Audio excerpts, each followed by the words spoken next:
Thank you, Denise. It is a milestone opportunity for me this evening to represent Prince George's County Executive Rashawn L. Baker III in presenting this proclamation for 50 years of excellence in newspaper publishing and service to our community. Ron already asked me if I was going to read the whole thing, so the answer is no. I will begin, however, with whereas throughout our nation's history, the press has been an important channel for people of color to put forth key issues, tell interesting stories, and address challenging situations. The black press was born in the 19th century to tell the story of the black community, often ignored and disregarded in their voice and through their eyes. The Washington Informer has stayed true to this mission. Whereas every week over the last 50 years, the Washington Informer routinely and respectfully focuses time and attention to the specific local issues, concerns, and news that impact the residents of Prince George's County. And on behalf of County Executive Baker, I also want to just acknowledge the Informer for the excellent coverage you've given to our community. It has been positive and it has been good. So on behalf of the County Executive, to hereby congratulate and thank the Washington Informer on the 23rd day of October 2014 for 50 years of outstanding service to our community. Further, I encourage all present to continue supporting and utilizing this essential publication to keep abreast of local and regional news. Congratulations and thank you so much.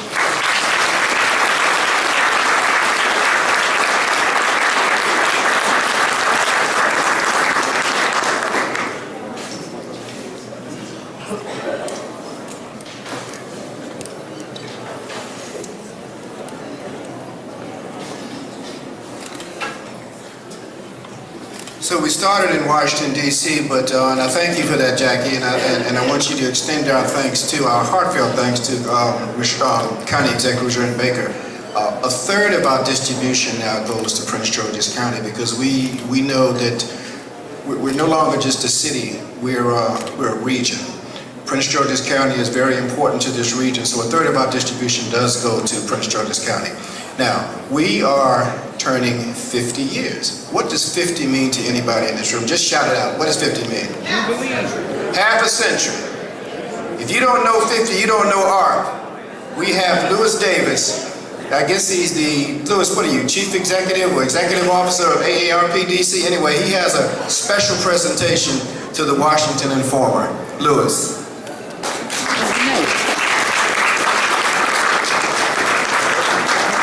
Good evening, everyone. Lewis Davis, Junior State Director.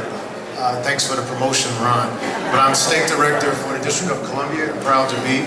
We have 89,000 members here in the District of Columbia alone. And we have a long history with the Washington Informer, one we're quite proud of. The Washington Informer has for 50 years been stitching together the patchwork quilt that is Washington, D.C., telling the stories of its inhabitants, those who call it home forever and those who are passing through, as many do. Denise Rollock Barnes is a buddy of mine and a colleague. She was our second state president, one of the youngest in the country. Her mother, Vera Abbott, right here to my left, was last year's Andrus Award winner. It is the most distinguished award we give to volunteers around the country. She was a recipient of that in last year. So we have a long history. AARP works on behalf of those 50 and younger, not older, but 50 plus, who are living the fullest of their lives. And we advocate on their behalf. We create products and services that cater to their needs and aspirations and dreams. So it is very befitting that for an organization of 33 million who represents people 50 plus in the United States of America, that we would be here tonight to say happy birthday, happy anniversary to the Washington Informer and you, Denise.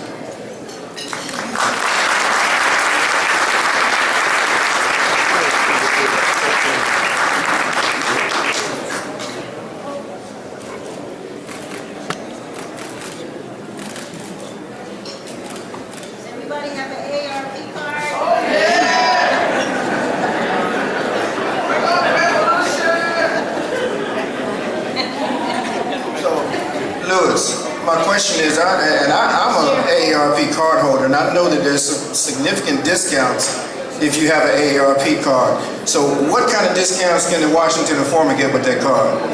We'll talk about it. Okay, good. Ladies and gentlemen, we have another supporter that I have to call attention to.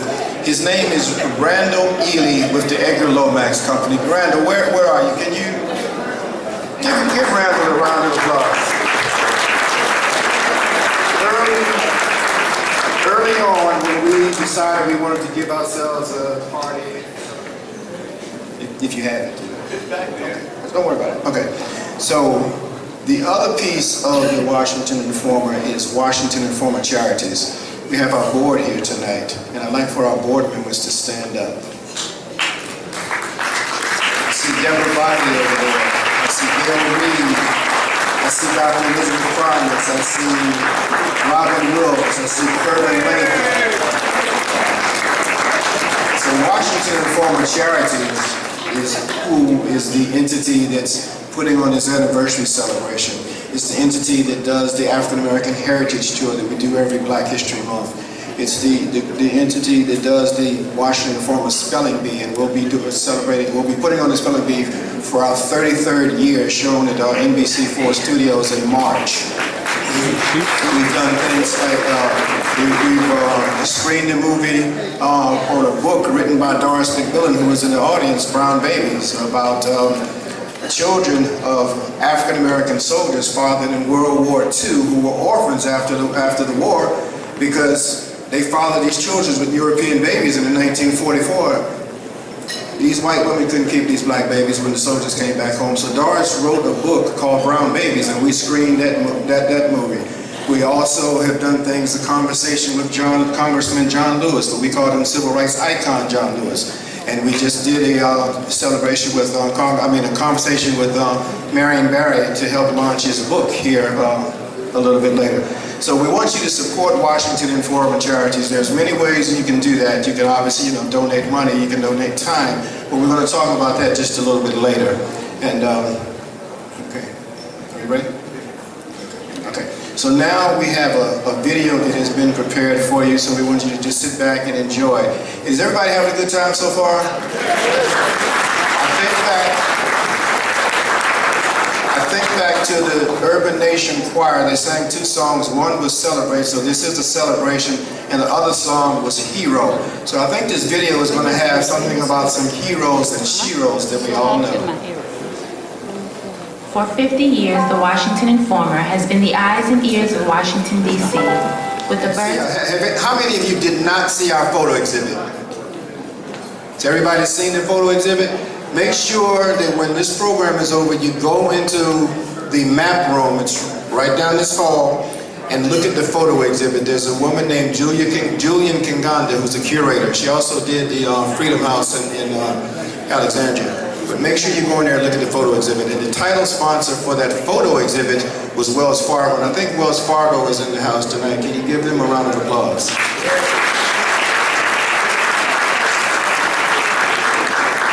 So the only other thing I want to say about this 50 years, this is also about legacy. There's a couple other legacy businesses, African-American owned businesses in the room tonight. One is B. Doyle Mitchell and Industrial Bank. Doyle, where are you? The lights are in my eyes. So anyway, let's give a round of applause for B. Doyle Mitchell.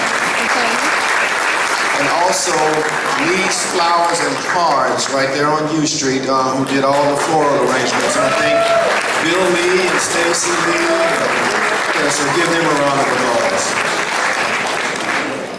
Anyway, I just want to thank everybody for coming once again, and we're going to continue.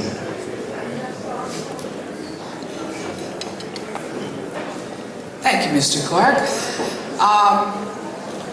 Coming to us at this time are students from the Richard Wright Charter School in Washington, D.C., under the direction of Ms. Helen Harris Compton. They will be performing their very own original poetry in honor of Dr. Rollard. Please give them a warm welcome as they come.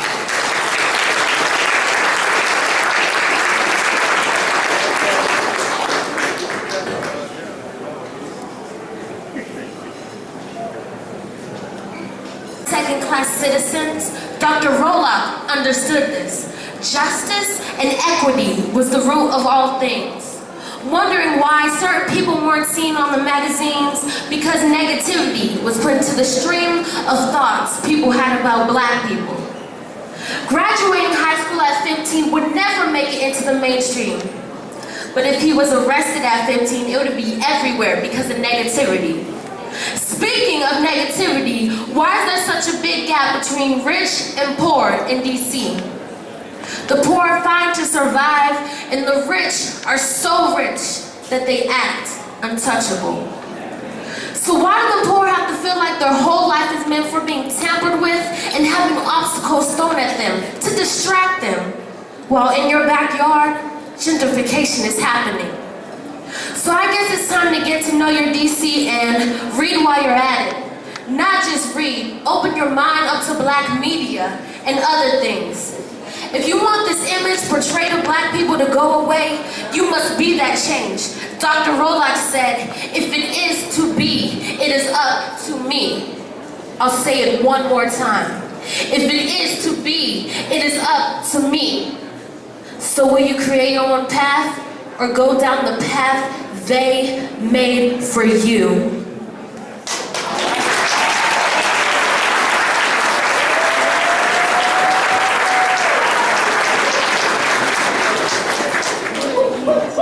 Hi, my name is Tierra Steph. The name of my poem is Inspiration. Dr. Calvin Roloff in one word is inspiring. The status of his newspaper is still rising. The Washington Informer is helping shape me into the thriving adult I know I can be. The legacy of the Informer is encouraging to young children like me becoming the entrepreneurs we know we can be. So as Dr. Roloff said, if it is to be, it's up to me.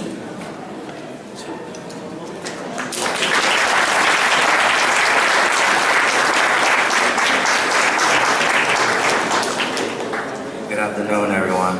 My name is Darren Gibson, and the title of my poem is Doctor, Doctor. Doctor, Doctor, ooh, he's so smart. Diploma at 15, just enough to get his name on the big screen. If it is to be, it's up to me. If it's up to me, it is to be Doctor, Doctor.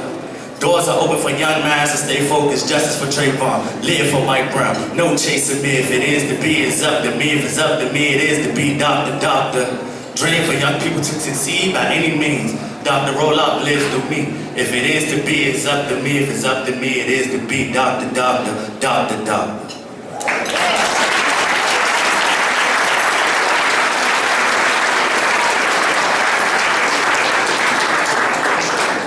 If it is to be, it's up to me.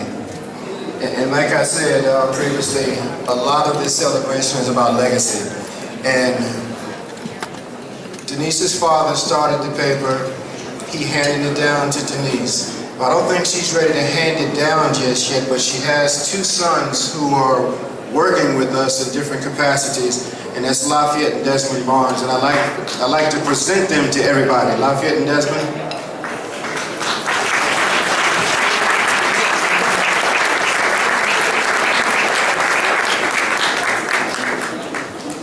Good evening, everybody. My name is Lafayette Barnes. This is my brother. My name is Desmond Barnes, and this is my brother. I must say we are truly blessed to have grown up in the Washington Informer community. Okay. We are truly blessed to grow up in this Washington community and also be a part of the Washington Informer newspaper. So our grandfather, he had a theme which has been repeated tonight. If it is to be, it is up to me. And this theme has been carried forward by our mother, Denise Barnes, and the rest of the Washington Informer staff. That's exactly true, and that's what I was supposed to say. So I'm looking to see what he was supposed to say. Anyways, thank you for the Washington Informer for carrying forward this motto on life. If it is to be, it's up to me. We've seen it firsthand with the entire staff, with seeing our mother in a role where she has to be a boss. I've learned a lot as well. Here, say something else. we believe that the Washington Informer has carried this motto, if it is to be, it's up to me, into the 21st century with our award-winning website, which you just saw in the video, and also the unrelenting role in the community and the focus on the community.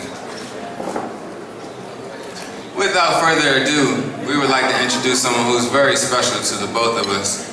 Her name is Denise Rolock Barnes, but we call her Mom.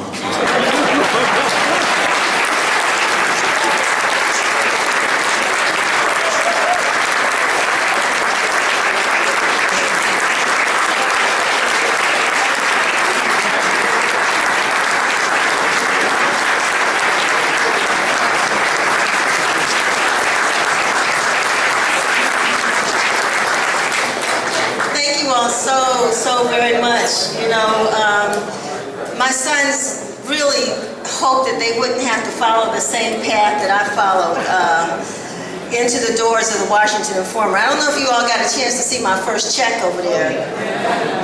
My father was a big-time spender. I worked 7 days and 7 nights for that $15. And I was told I had to put some money in the bank.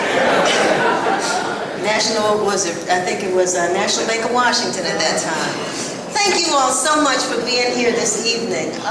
You know, this is putting this whole thing together, and a lot of the things that my father used to say, you know, just sort of rang out in my mind as we determined who was going to come, how were we going to put this list together, you know, what would happen if people showed up that knew they were supposed to be invited but didn't get the invitation.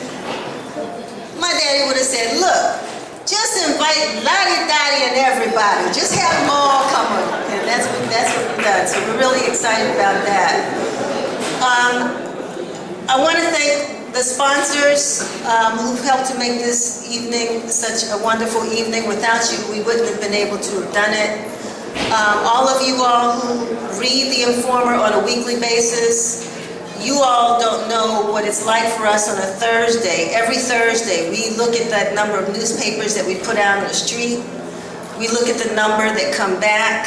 We're counting, we're wondering why, if it's even 5, why did those 5 newspapers come back? We look at our website, we look at our Facebook pages, we look at our email blast, how many people opened it, why they didn't open it, what we should have put on the cover, what we need to do to make sure that people will click through. All of those things are very important. We're in a really weird space right now where advertisers want answers to those questions, and we know that the people in this room are doing that. So give yourselves a round of applause for supporting us, and I really thank you from the bottom of my heart. I want to say that this evening is extremely, extremely special to me, and I didn't know if I really wanted to talk about this, but I have to.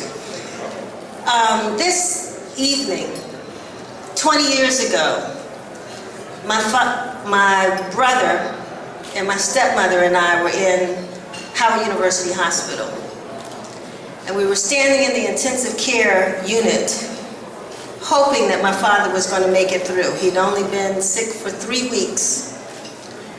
And they never could figure out what was wrong until after he passed. And my brother and I, being as silly as we are, we went and got a bottle of wine, sat down next to my dad, and we're having conversation and just, you know, hoping everything's going to be all right. At around 10:30 on October 23rd, I went home. And as soon as I walked in the door, my brother called and said, Dad's gone. That was 20 years ago today. So, this evening is extremely special because I know he's in this place right now. And he is out there talking about, gee whiz, Chief, how you been doing? And baby doll, look at those eyes, and whoo, look at those legs, and Denny, why you got them shoes on? But he would be having a good time, and he would be so, so happy that you all are here. It's been 50 years, and I've been with The Informer for 50 years. So I used to tell folks, the summertime when all the folks were going out to get their summer job, my father said, you can't go get in that line. You have a job. And actually, our newspaper started right at 715 G Street, Northwest. And my playground was downtown Washington. And every day I would go up and down 7th Street, from 7th and G down to 7th and Pennsylvania, where Riggs Bank was. That was my job, to make the bank deposits. And that job used to take me at least about 2 or 3 hours, because I knew every single store clerk on 7th Street. From cans to Hex to, somebody said something else. Who else? Landsberg's, Shoe World. Oh, okay. Because all the kids used to work downtown in the summertime, and so I used to drop into all those stores and Mike's Delicatessen and all the places on 7th Street. So the city's changed, but this evening just gives us an opportunity to really celebrate ourselves. You know, Washington is not the same place, but we are the same people. And everybody has done something in this room to make sure that Washington is the great place that it is. And we love what you're doing, because without your stories, we wouldn't have a newspaper. Because my dad said from the very beginning, we're only going to print positive news, Denny. I grew up in Texarkana, Texas. I saw black men hung. And I was in the military. I know what happens to us. I used to read those newspapers. When I start my newspaper, our newspaper is only going to print about what the 95% of our community is doing. Let those other newspapers talk about the 5%.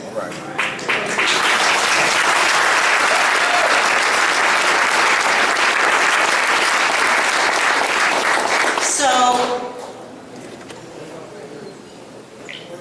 when we decided that we were going to honor 50 influencers, that was really tough.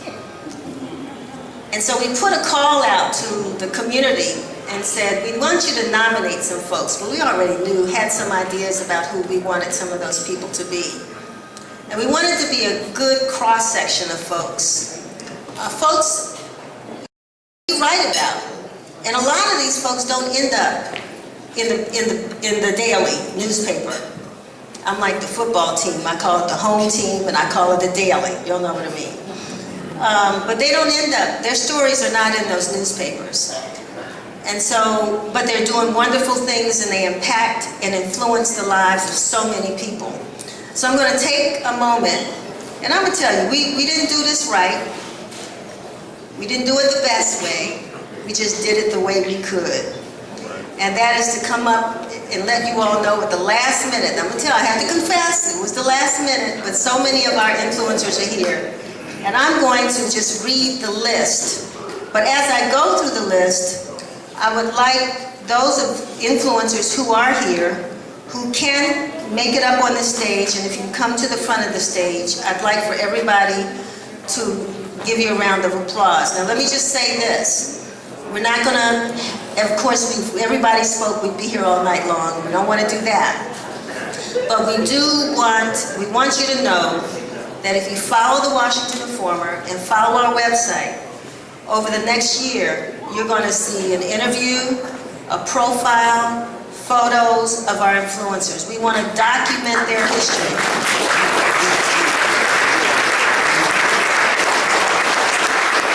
You know, we have anyway, that's what we plan to do. So I'm going to start at the top of the list, and as the influencers, as I get to your name, please come to the stage. Dorothy Bailey, Johnny Barnes, Esai Barnwell, of course Chuck Brown's not here, but Chuck's in the house. Rose Brown.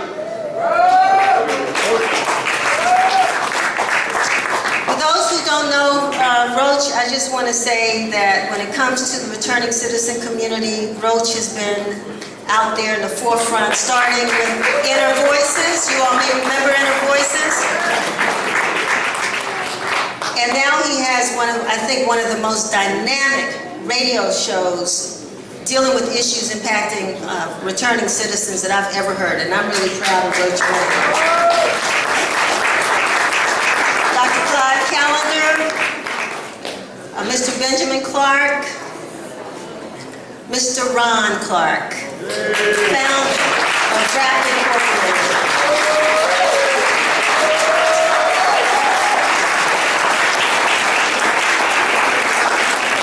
Ron knew very early about the need to deal with people who were having addictions to drugs, and he felt as though we could address drug addiction without using drugs. And so Ron has been doing a wonderful job with RAP Incorporated, and we're so honored that you could be here with us tonight. Ron Clark. Mr. Joseph Daniel Clipper, who is the photographer's photographer. I don't know if you all know Mr. Clipper, but you'll learn more about him when you see him on the website. Miss Maureen Cooper. Is Maureen here?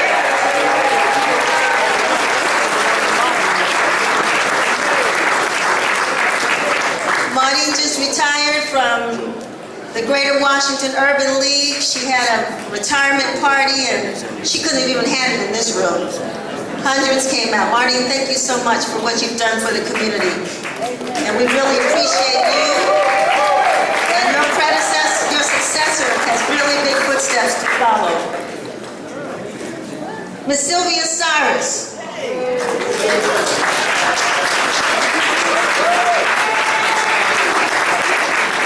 Dr. Carter G. Woodson would be extremely proud for what Sylvia Cyrus is doing with the Association for the Study of African American Life and History.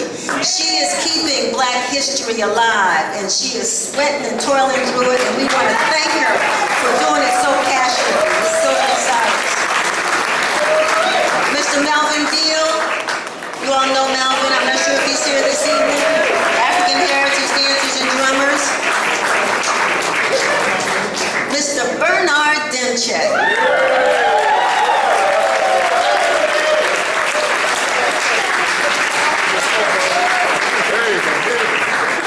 They used to call Bill Clinton the first Black president. This is the first brother I've ever met in Washington.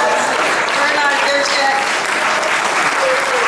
And while our young students are not learning Black history, Bernard is making sure that they are learning it at the School Without Walls. He is a walking encyclopedia of African American history and a great community supporter. Oh, Romney wanted me to say also that Bernard uses the Washington Informer in his classes, and we really appreciate that, Bernard. Mayor William Ewell. Yes, yes. Mayor of Alexandria, is Mr. Ewell here? Mayor Ewell, he said he was going to try to make it. First Black woman, first African-American woman to be a White House photographer. Ms. Sharon Farmer, photographer.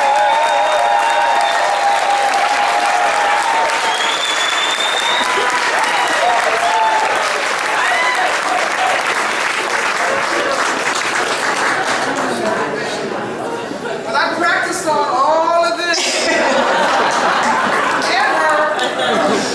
Sharon was very gracious to be in our photographers conversation. We're going to do that again because you all need to hear the stories of these photographers and how they really fight to make sure that our images are maintained. Now, I talked to somebody in the office the other day.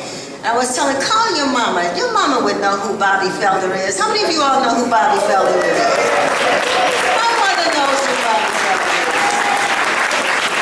And I don't think Mr. Felder's here this evening. I don't know if we were able to reach him, but you know, he got, I think he was pre-Chuck.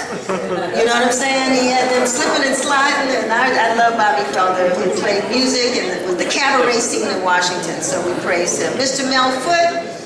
Mel's here, not here this evening, but he is with the Constituency for Africa and has made sure that we keep focus on Africa, not just about sickness and disease, but about what's happening in Africa.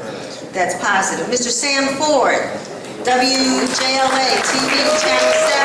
I think Peggy was here. I should have done it for Sam and Peggy because Peggy's this camera woman. Sam has made a home in Ward 8. And so while we do our part, Sam is making sure he does his part to tell good stories, not all the bad stories about what's happening east of the river, and we're very proud of him. Person who struggled when we were the murder capital of the world, it was in his hands to try to protect this city. And I don't know how many times we've been able to say thank you to former Chief Isaac Fullwood, but then we're going to say it right now. Chief Isaac. Try to move a little faster, you all, I'm sorry, but there's Mr. C.R. Gibbs, also historian, Mr. Darrell Green, who has the Darrell Green Youth Life Foundation, Eloise Greenfield, who's done a wonderful job of telling children's stories. Is Eloise here? Oh, she's here! I didn't think she was.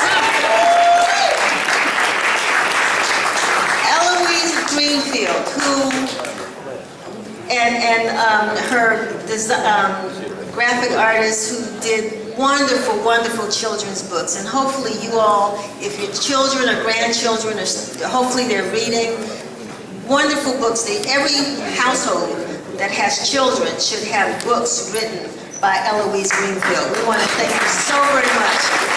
Native Washingtonian, grew up in Northeast. When I see this person periodically, I'm so, we sort of connect because she lost her dad tragically, but she hasn't stopped going, and that's Michelle Higgins of Fort Lincoln, Newtown.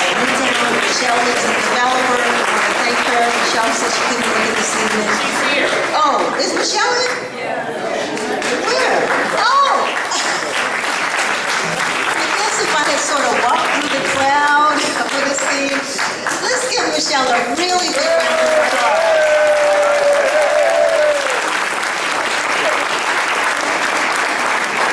So next time, when I say Costco, y'all should say Hagen's. Costco. Hagen. Costco. Hagen. Give her a round of applause.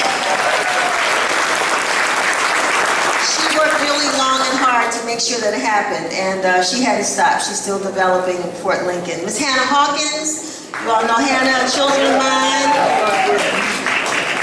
Mr. Donald Hintz. Is Mr. Hintz here? Dr. Hintz.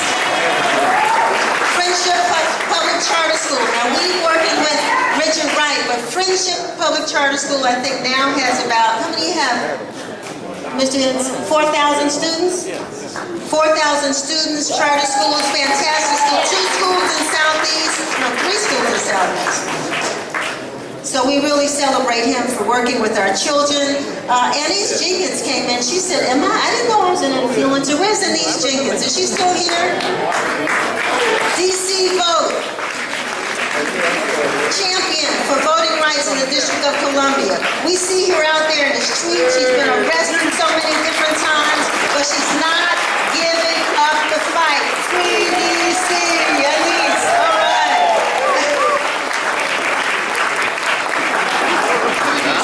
Mr. Harry Johnson. Is Mr. Johnson here? Mr. Harry Johnson?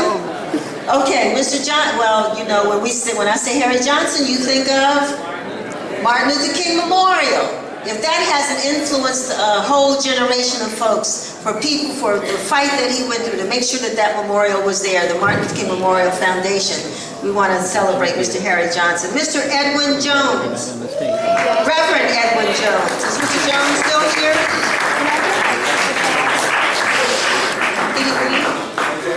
Oh, there's Mr. Jones. Reverend Edwin Jones, who was nominated. Reverend Jones is making sure that Woodlawn Cemetery is maintained. That's your apprentice right there. And so all the work that he's doing in the community, we're really glad to have Reverend Jones. And this Miss Teresa Jones. Don't think she could get here this evening, ANC Commissioner, but was very, very, very active in the home rule, the fight for home rule for the District of Columbia. Ms. Lori Kaplan. Is Lori here? There she is, Lori Kaplan. also when my dad started United Black Fund, and even before that, we don't talk about it enough in this city, the connection between the African American and Latino community. But we have a strong alliance, and we need to build on that alliance. And Lori, with the Latin American Youth Center, all the work that she's done on behalf